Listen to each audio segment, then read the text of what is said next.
Welcome to M&G Agency Life, your go-to podcast for creativity, insights, and now a spotlight on the amazing businesses we work with. This series is all about celebrating the people behind the brands, diving into their stories, achievements, and what makes them tick. From the inspiring journeys to future plans, we'll be shining a light on the local businesses driving our community. So, whether you're here for marketing tips, entrepreneurial insights, or just curious about what goes on in the world of business, you're in the right place. Shall we get into it then? Oh, heck yes.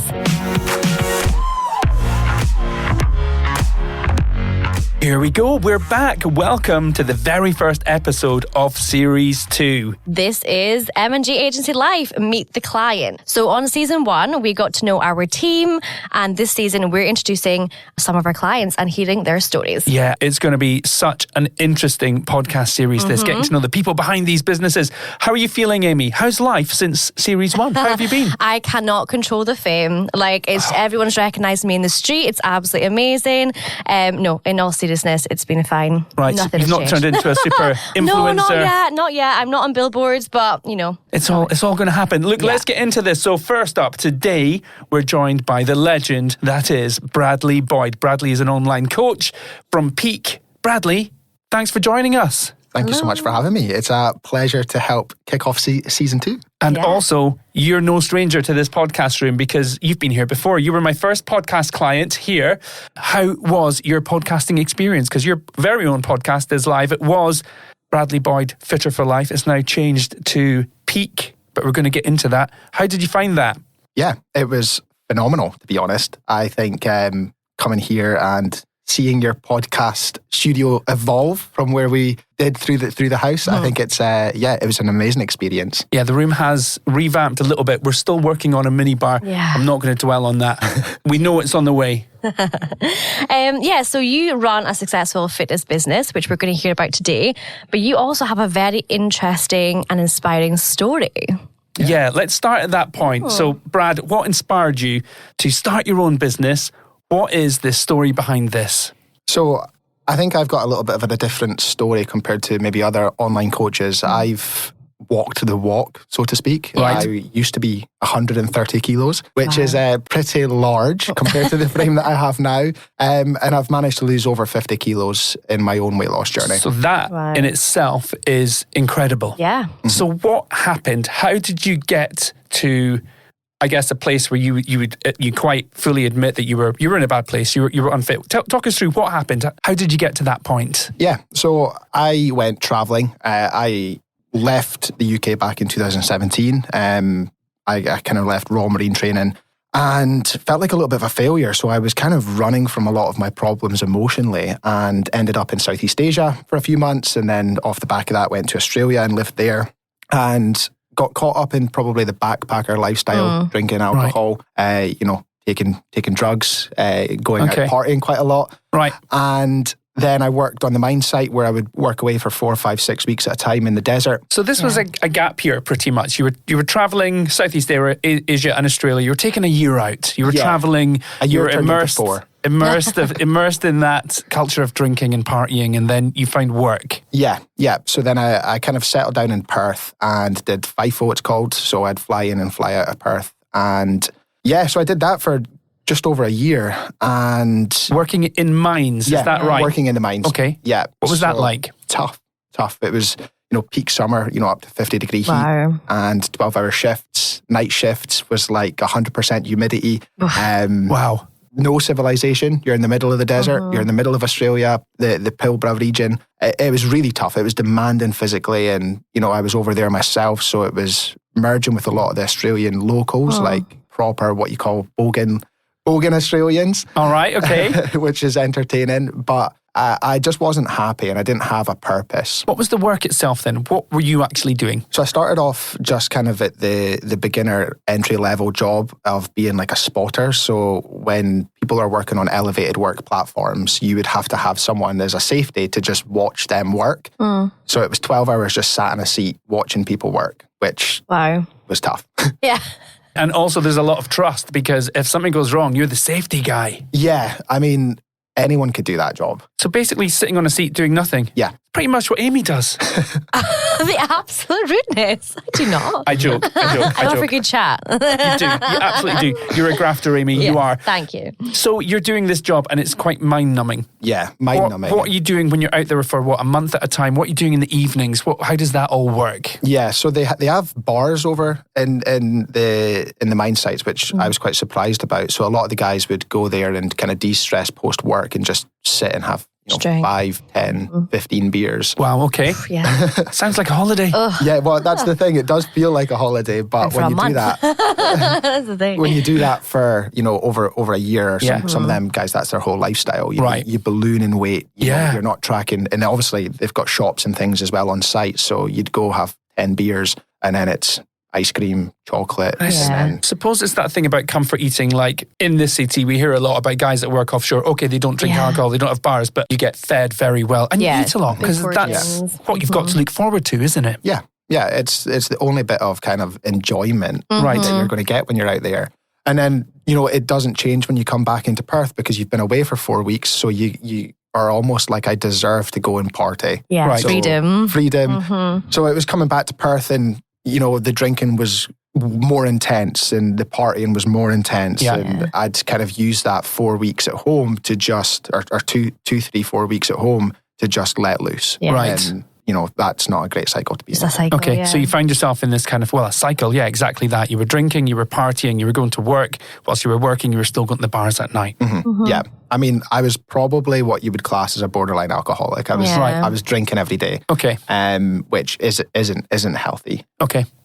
And what was the turning point, Brad? What did it take for you to get to a point where you thought something has to change? Did something happen to you? How did you get that moment of realization that your lifestyle had to take a different turn? It was mainly my mental health. I got to a point where I was severely low with my own mental health. I was starting to become, having suicidal thoughts. Wow, okay. And I knew that this wasn't normal. Yeah. And I just felt like this cycle of going out drinking and getting up to other things just wasn't what I wanted from this life. But you're also on the other side of the world. So essentially you're on your own. You've made some friends when you're traveling, but you're going through this point and you're starting to have these serious mental health issues. You're having suicidal thoughts. That's quite extreme.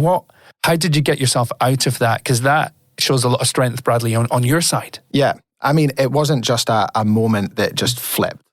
And this is what I kind of talk about inside my program, is that these thoughts are very real at the time. Yeah. And they didn't just change overnight. It was kind of identifying what is going wrong in my life right now. And I didn't have a purpose. Like, the job that I was doing was mind-numbing. It didn't give me satisfaction. It didn't fulfill me. And I knew that I wasn't taking care of myself. So what I done is I signed up for a fitness class because I was fit before I went away traveling. I've been in Royal Marine training. I'd always been a fit individual growing up. So I let that slip. So my kind of game plan was, right, let's get back into some sort of shape and start taking care of myself. And at the time, Tyson Fury was going through his comeback to be the world champion. Yeah. And he'd been, my size, 100 plus kilos, probably larger.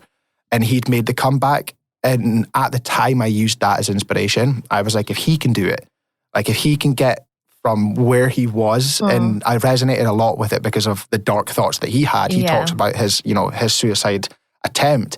I was like, if he can do it, I can do it. And that must have weighed heavy on your mind the whole time. You knew that you were a fit person, so you must have always had these thoughts about, in the back of your mind, I know this is the wrong thing. I know I'm going down the wrong path. I can imagine that just eating you up when you're away, when you're doing that. And then I guess there's a bit of hope when you see the Tyson Fury come back and the efforts that he made. Yeah. So that was your inspiration. For sure.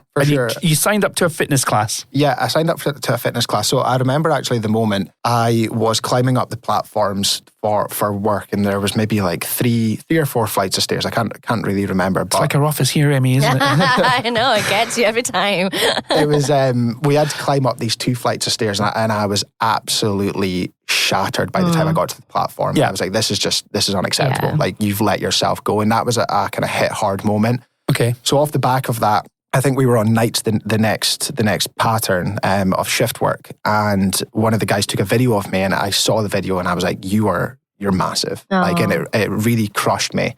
Okay. So I signed up for a fitness class for that morning when we finished work. Wow. And I remember signing up, and it was like a simple kettlebells class. And I walked out after maybe like 6 minutes. Oh, really? I was like, I couldn't do it. Wow, okay. This is tough. And all of those things that I, at the time, was like, I don't know if I can do this. I don't know if I can get back to the fitness that I had. But what I started doing was just going round the camp. So our camp was like 2 kilometer circle. So I just started going round and kind of doing kind of light runs round there. I mean, I can't call it really running at the time. You tried. I think that's, and I've heard you talk about this on some of your videos and your Instagrams and things. Doing something is better than doing nothing. Moving, and that's you kind of talking from your own experience, isn't it? Yeah. So you started doing these runs. Yeah. So we would do I do like a camp circuit, I would call it. And that was kind of my starting point. And what would happen is the group that I was with, they would make fun of me because I'd go back to my room, get changed and do a camp circuit. And then I'd usually meet them at the pub afterwards, but they would just go straight to the pub. And it was trying to separate myself from the people that was bringing me back down to their level, the influence. Okay. So it was trying to create a divide of like, this is who I want to become. But I also know that if I do separate myself, I'm going to be lonely. Yeah. You know? So it's trying to get a balance between the two. Later now, I found that lonely chapter is something that everyone experiences. Yeah. And I think when you grow as an individual, you are going to experience that lonely chapter. And it's not devaluing the other people. It's just that you're growing at a different rate. You're going up to a different altitude compared to where they are. Taking different paths. Yeah. There's a photo that you share frequently on your social media. I don't think you'll mind me talking about this.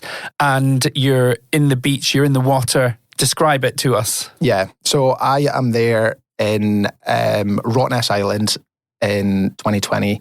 Jack Daniels in hand on the beach. And yeah, I'm 130 plus kilos. What do you call that? Is it the flat tire where the stomach's hanging over the... Oh, yeah. Yeah. Spare tire. Okay, right. And look, we're not body shaming or anything like that, because you can be heavier and still be healthy. But you admitted that you were eating badly. There was alcohol issues, dabbling in drugs and things like that, some bad habits. Yeah. But you share that photo and you share where you are now. And that is so inspirational because, you're so fit at the moment, aren't you? Yeah. Yeah. I mean, like I did Ironman 70.3 this year. Incredible. Yeah. Like my fitness is the best it's ever been, probably even when I was in the Marines, Yeah. But I want to also stress that getting to this point hasn't been easy. Like it's been challenging as well. So you got to this point in Australia, you realised things had to change and you started turning your life around. You started doing the fitness classes in Australia and then something brought you back to Aberdeen, didn't it? Going back, my mental health didn't really change much, even though I was starting to kind of take care of myself. I was still in an environment that wasn't bringing me purpose. And I was still in a really dark place. Right. Like, full transparency, I was still kind of in not a great headspace, having kind of really suicidal thoughts. And I knew that changing my environment was the only way that I was ever going to overcome this. And I thought my nephew was just born, my eldest nephew, he was just born. So I thought I didn't want to be the uncle at the other side of the world. I thought if I'm around my family and, be part of his life, it will maybe change things. And then when I came home and I was part of his life, everything kind of started to change. I was like, one, you see just how precious life is when you're around young people, because the innocence that they have, you're like, there's so much more to life than what's going on upstairs. And at that time, I was around my family. I was around a lot of people that, loved me and I knew they loved me. So that changed my kind of headspace as well at times. Yeah. And then I just started being more active. I would go for a walk around the bottom of Benihee, the Colony Trail. I'd go a walk around there pretty much every single day, and I'd listen to podcasts, listen to Joe Rogan and podcasters like that. And just doing that little bit of activity every single day just started to kind of change the momentum of which I was in a dark place to starting to slowly get better. So it helped your physical shape and it also helped your mental space as well. Yeah, 100%. Okay. I think that you've got to change the physical in order for you to change the mental. I think the physical is the starting point for you to change the mental. The mental is the byproduct of you changing the physical. Okay, so you're back in Aberdeen, you're working on yourself, you're getting fit. What was the process for you to get to the point where you wanted to start your own business?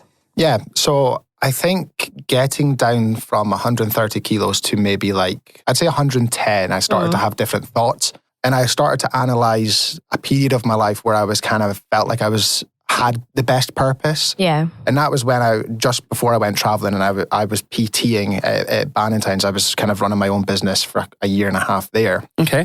And I thought, you know what, coaching did give me great fulfillment, helping other people. And I was like, I've also been through a bit of a transformation already. So I could maybe help people. I could maybe inspire other people to do what I've done. Because if I felt how I did at 130 kilos, I'm sure there was other people that feel that way. So I started trying to think how can I maybe get back into coaching? I knew I wasn't in the physical position to be able to launch a business, but I wanted to help people, and that's what I knew I wanted to do. So I started applying for gyms. I got into David Lloyd's, and things kind of changed from there. So I was working there for about 6 months before I then was like, I'm going to do this myself. Okay. Yeah. So these are gyms here in Aberdeen for the benefit of our listeners in Tokyo and Exactly. Spain and Australia. So you're applying to be a personal trainer within these gyms, and I imagine you get your foot in the door and you start doing that. Yeah. So I went to David Lloyd's here in Aberdeen, and yes, I started kind of building up a client base. I think as time progressed, I realized that I'm better off just doing it myself rather than running it through another business. Yeah. And I was also kind of in a better place physically at that point as well. I think I'd maybe gotten under the 100 kg mark. So then, so I launched to go self-employed back in the 23rd of November, 2020. Not like Precise. I'm counting the days. Right, okay. The COVID year. Yeah, the COVID hard. year. So I went as a PT, in-person PT, and that was the start of my business, although names have changed since. So your business started off as? It started off as Bradley Boyd Fitness, and then it progressed to the Fitter for Life, and now we are under Peak. So you've went through a few changes, haven't you? Yeah. Okay, so what were your biggest challenges when setting yourself up by yourself? Yeah, so I think starting up a business in COVID was always challenging. I think, the restrictions that were in place was, without going into too much detail, was ludicrous at times. This shows the resilience of who you are, though, Brad. Exactly. You started doing a person-to-person PT during COVID. Hardest time to be a PT. And you knew you were going to do it. Yeah, I think I've always just had that vision from when I started, and I'm kind of the guy that is once I get my head and an idea into my head, I kind of don't stop. But yeah, starting a business in COVID where, it's one-to-one and it's close proximity and you had to have social distancing and things was quite difficult. So I'd say that was probably one of the first obstacles. Yeah. But I mean, coming from a personal standpoint, I think always kind of having these self-doubt of if you're on the right path, if you're, making progress, as a business and trying to align what you have in your head with, the principles and the delivery of a business. I think at times it's been quite challenging as well. Were there any points where you felt like giving up? I mean, how would you overcome things? What kind of give you the drive to keep going and make a success of it? Yeah, I think I'd be lying if I told you that, I've not had doubts of giving up at times. I mean, this year's been quite a difficult year for me on a personal standpoint. I've probably faced a lot of adversity. I mean, I've went through, alopecia. I've went through a few other personal things. And that's quite important because, you've had health issues this year, haven't we? And alopecia's completely changed who you are, hasn't it? And you've spoke about this. Again, I've seen you talk about this on your socials. And do you want to talk about that? Yeah. I mean, at the start of this year, I had full head of hair, full beard, everything. And in the space of about 6 weeks, I lost it all, Wow. So that was quite a difficult period of time to navigate because you lose so much of your identity. It wasn't until I lost my hair and my beard that I realized that was such a huge part of my identity as who I was as a person. So battling that and trying to also run a business was quite challenging at times because I was doubting me a lot. I was like, who even is Bradley anymore? But then trying to keep a business running and operating at the same time when you've got so much personal struggles going on was quite challenging. So like I said, I'd be lying if I said that I haven't doubted myself in multiple occasions while running a business. But I think that's the whole part of running a business. Yeah. It's a testament to who you are, Brad. You keep going. You don't give up. You're truly inspiring. You are. You help a lot of people. It's fantastic. Thank you so much. So, shall we talk about achievements? Yes, let's do that. So you have now been in business for about 5 years. What has been your biggest achievements in that time? Have you got any milestones or anything like that? Yeah, I think there's so much. I think the job that I do, there's so much achievements that I look at. You know, I work with some amazing clients, like truly, you know, I know you said, Pete, there that you find me inspiring, but working with some of my clients, like they truly inspire me. Yeah. They've overcame so much struggle and adversity, and I find that so amazing on a daily basis. I think just looking back over the last kind of 12 to 18 months, overcoming a lot of adversity in my own life, I look at that as a big achievement. Doing the rebrand this year from transforming, you know, Fitter for Life into now what is Peak. That for me is like a great kind of achievement in itself. But for me, it's helping clients achieve the transformations that we get. I think, you know, we had a client that this month run the New York City Marathon. She came to me on 3 months' notice and said, I'm wanting to run a marathon. 3 months training. 3 months training. And we did it, you know, so that fills me with so much pride that she's accomplished such a massive goal. You get a big sense of reward out of this, don't you? Yeah, like I love seeing people tick off monumental goals that they could only dream of. Yeah. And them achieving that, like I remember she voice noted me the morning after and I was literally in my office crying. Aww. And I was like, you don't realize like how proud I am of you as a person. You know, take coach away like as a friend, as a human being. And that's kind of the approach that I have inside Peak is it's human first, then, you know, the outcome after. And I was just, it's things like that. And we had another client, you know, just clocked in yesterday over 20 kilos of weight loss over the last 6 months. Incredible. Wow. And it's things like that I'm so proud of, that I'm developing a business that helps people achieve incredible things. Okay. And any moments since you've started up that you're particularly proud of? You've mentioned the marathon, and you've had your own achievements as well. You did an Ironman this year. Yeah, I did. On a personal standpoint, I mean, some kind of personal achievements would be the Ironman 70.3. You know, with everything that was going on, my alopecia, I went through a bit of a breakup this year as well. So being able to achieve pretty big fitness goals off the back of personal struggles, I'd say that was quite a highlight. I mean, I've ran a half marathon, a marathon, and an Ironman all in the space of 12 months. Incredible. Making us feel bad here. Yeah, so tell us what makes Peak so unique. Why should people come to Bradley Boyd? Like I said earlier, my coaching is a lot different than what you probably see with other coaching programs and other coaches online. Is I'm very much human first, get the person thriving, and I know the result follows. If I can get you feeling 100% and operating at your best, I know the result's going to be a lot easier to get off the back of that. So I form really close relationships with all of my clients. They're almost like a friend. I want to see you win. Like I am 100% in your corner. And I think that's something that not a lot of people have ever had. I like that. You're a proper hype man for everyone you train. You're there. You're rooting for them. I like to think we've got training inside the lab that we've got with our team, and it's like, you know, when you're in a boxing fight and they go back to the corner in between rounds. Yes, I am your hype man in that corner. Okay. So each time that we go through phases, whether it's fat loss phase, a build phase, I'm back in your corner and I'm like, right, we are ready to go. Yeah. You've got another round to go. I'm hyping you up here. Let's go send it. So that's what I'm like.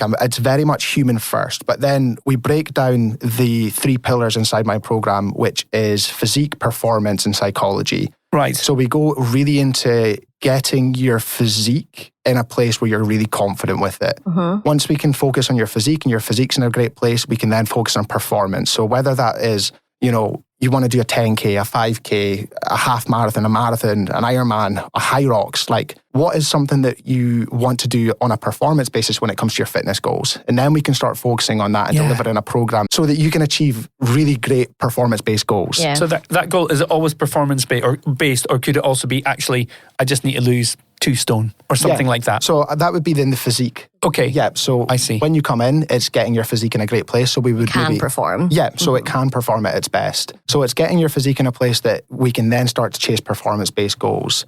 Once you're confident with your physique, performance-based goals is a lot easier to chase. Right. If you've got, 10 kilos to lose, doing something like a high rocks, a half marathon is going to be a lot more difficult because you're carrying more weight. So if we can get your physique in a great place first, the performance-based goals is a lot easier to follow off the back of that. And then we dive into the psychology aspect of things and making this a sustainable way of life. So understanding that it's going to take about 6 months for your psychology to actually align with the body that you've got.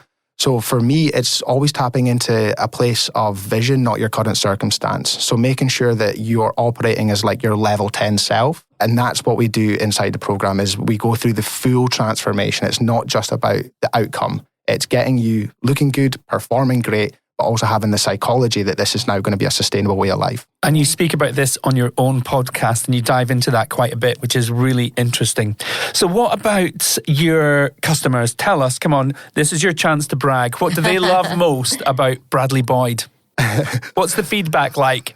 I think, the team probably like the human first approach is that they can come to me with whatever problem they have in their lives.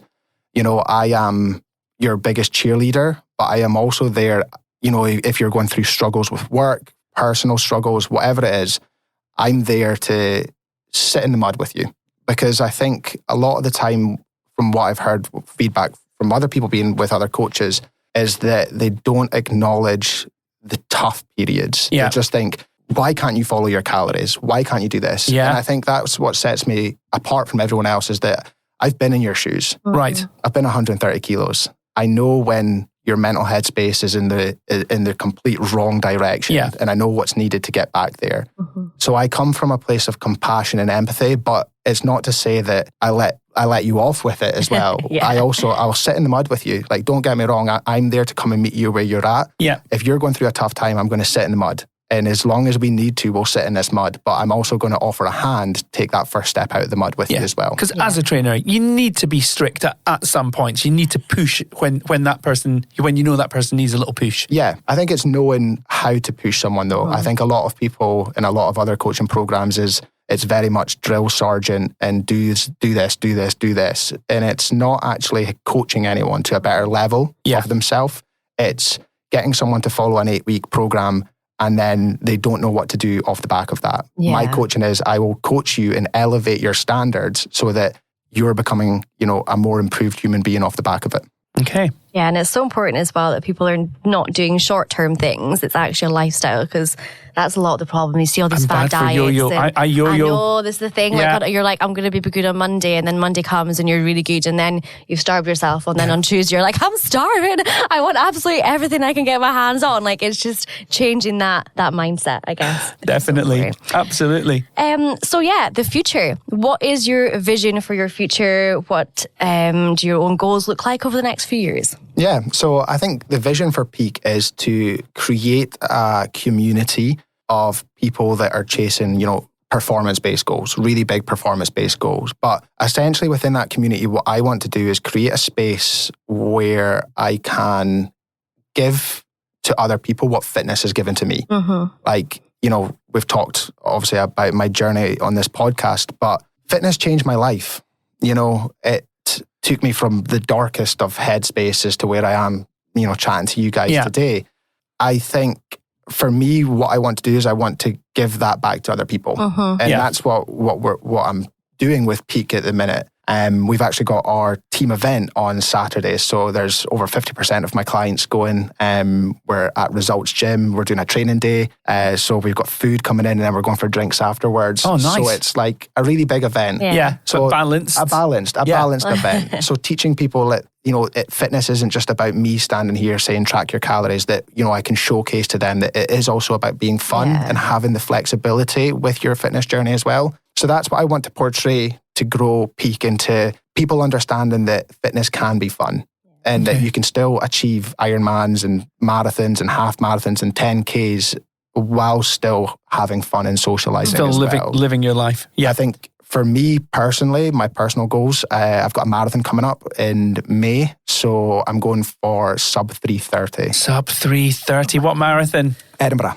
So you are going to be running sub 8-minute miles. I don't do miles, but kilometres. sub 8. I know this because I've actually run Edinburgh. Nice. And I didn't quite get sub 3:30. Yeah. But I wasn't far off, and I knew I had to run sub 8-minute miles. Wow. You will absolutely smash that. Look, whilst we're talking about the future, Brad, are there any new trends within the fitness sector? Yeah. I mentioned it before, High Rocks is taking off. What is that? So it's like, I guess, CrossFit workout style training that doesn't really involve any compound lift. So it's not like the beginner could do it. Okay. It's We're running and stuff, isn't it? Yeah. Running. There's wall ball. So it's like if you can do a basic bodyweight squat, you're going to pretty much be able to do a High Rocks. Okay. So I think this is amazing because it's getting beginner level people into doing events, which I think is absolutely amazing. And it's really taken off. And I love how people are getting into it. I'd say the whole hybrid athlete is another trend that everyone's kind of talking about. For me, I love it, but I think that this is how everyone should train, is that they should have some sort of strength component in their workouts, but then they should also have cardiovascular components into their workout. I think it's not being a hybrid athlete, it's just being a fit human being. Yeah, an all-rounder. I was always really bad for doing either or. So when I was in my running phase, all I would do was run. No strength training. Yeah. And then equally, when I went through my period of doing a lot of gym work, I would forget about the running. I find it difficult to do both because whenever I have a run, I'm then sore and then I really struggle to do strength training or like vice versa. Sounds like you need a good personal trainer. It does. I wonder who we could get. I know. It sounds like you need to be in your peak. I do. Right, let's move things along. Now, Aimee, you're going to be really excited to know that I've got a brand new segment to the podcast for Series 2. It is called Inspiration Corner. Oh my goodness. Remember Series 1 we had Case Study Corner. Did you see what I've done? Do you want to hear that again? Inspiration Corner. I didn't need to hear it again. I heard it quite well the first time, but okay, that's fine. So I'll tell you what happens here in Inspiration Corner. This is where we're going to ask you to share a quote or a piece of advice that has inspired you throughout your career, Brad. First of all, though, shimmy on into that corner. Yeah, move over a little. Pretend you're moving. Just getting into a sorry. You have to move into the corner. Brad is now in the corner.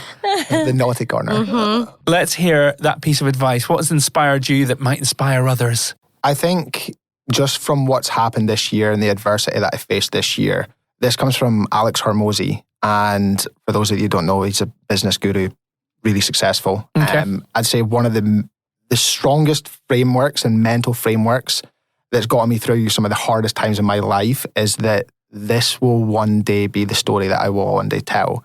And it means that the harder that it is, the bigger the dragon, the more epic the story. And by consequence, it means the bigger the hero.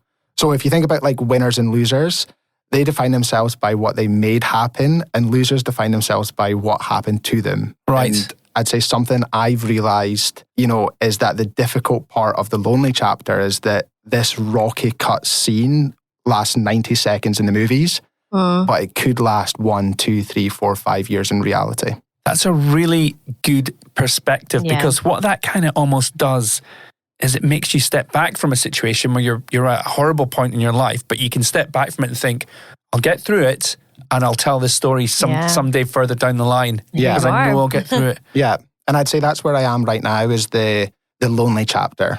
And I've listened to a lot of podcasts, especially Chris Williamson, about this, is that, what we were kind of talking about, I think, before we came on air was that at times in your fitness journey, you're going to be separated from others. And it could be your peer group, it could be friends, it could be family members. Yeah. That can be incredibly lonely. And I've experienced that this year, obviously going through a bit of a breakup. Yeah. So relationships, again, that's a key point, isn't it, as well? Yeah. You outgrow individuals, and I'm at a period where I'm fully online as a coach now. I chase goals that's maybe different from my friend groups. I don't really have much in common with a lot of people. Yeah. Running a business isn't like a 9 to 5, so I can't chat about work and things. It becomes incredibly lonely. Yeah. And that's okay because, in 10, 15 years' time, when I do have a partner and I do have kids, I'll be able to tell this epic story that back in, 2024, I lost my hair. I went through a really bad breakup. I was, operating a business and, all of the hardship that's came this year, it's going to be an absolute amazing story to tell. And that's what I like about you, because you're not taking your eyes off the prize. You know that you're gonna meet that person, you're gonna have those kids, you're gonna have your own family, and you're gonna tell this story. Yeah, this is going to be an amazing story to tell. Bradley, thank you for taking those words of wisdom into Inspiration Corner. Okay, Brad, let's go into our next segment, which is This or That. Yeah, let's do this. Are you ready? I'm ready. First up, Brad, coffee or tea? Coffee, 100%. You've had 3 today. I know. Early bird or night owl? I would say I'm more of a night owl, although I have to practice being an early bird. But naturally, my circadian rhythm operates more of as a night owl. Okay, mixed opinions there. Pineapple on a pizza, yes or no? Absolutely not. I think people that have pineapple on pizza should be locked away. I like pineapple on a pizza. That's we got the handcuffs? Absolutely horrible. Fitness or Netflix marathon? I would say fitness marathon. Obviously, I'm doing one in May, but then to recover, a Netflix marathon. Yeah. Podcast or audiobooks? Podcast, 100%. Good answer. Nights out or nights in? Nights in. I don't do much nights out anymore.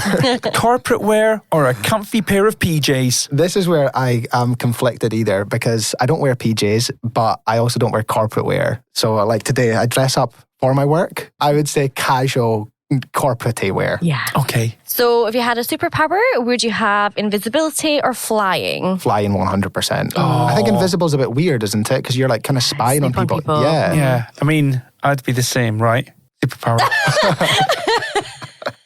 That was This or That, Brad. Thank you so much. Right, look, we're almost at the end of this podcast. It's been so good chatting to you again. So let's wrap up with some final thoughts. Any final words of advice for anyone trying to break into the fitness industry, or any final thoughts in general that you'd like to share? I think focusing on your own journey, realizing that fitness is just the starting point. Once you actually start taking action, the door to so many other goals and so many other opportunities can be opened. Understanding that by kind of serving yourself first, prioritizing your health and fitness, it opens the door to so much more. And, you know, I'm a perfect example of that. At 130 kilos, I would never have thought of doing an Ironman, a marathon. I would never have thought about being sat in this seat right now. So be aware that by just being a bit more active and doing something like a daily walk, that habit has a compound effect later down your life, far greater than what you ever can imagine. So you're leading by example as well, aren't you? Yeah. Yeah. And Bradley, where can our listeners find you if they want to hear more? They can find me on Instagram at Bradley Boyd Coaching. They can find me on Spotify, where they can find the podcast, and on Facebook as well. Your podcast is called? Peak. The Bradley Boyd Peak Bradley podcast. Boyd's Peak podcast. There you go. Give that a listen. You'll hear more. And you're always happy just to chat. So you can give fitness tips, and you're happy to talk to people as well. Always up for a chat. Always up for a chat. So there we have it. That is a wrap on episode 1 of series 2 of M&G Agency Life, Meet the Client. A massive thank you to Bradley Boyd for joining us. Thank you so much for having me on. And as always, if you'd like to know about anything we've discussed, just drop us a line. You can find us on Instagram at MearnsGill. You can also find Mearns Gill on Facebook, LinkedIn, or online. And you can also text us directly from your podcast platform. Just give us a text and we'll be able to answer any questions on a future episode. And don't forget, hit that subscribe button. That way you will be notified when our next episode drops. Next week, we'll be chatting with Roy Milne. He's from Asset One. Another incredible story. But that is next time. We'll catch you then. Yeah, see you soon.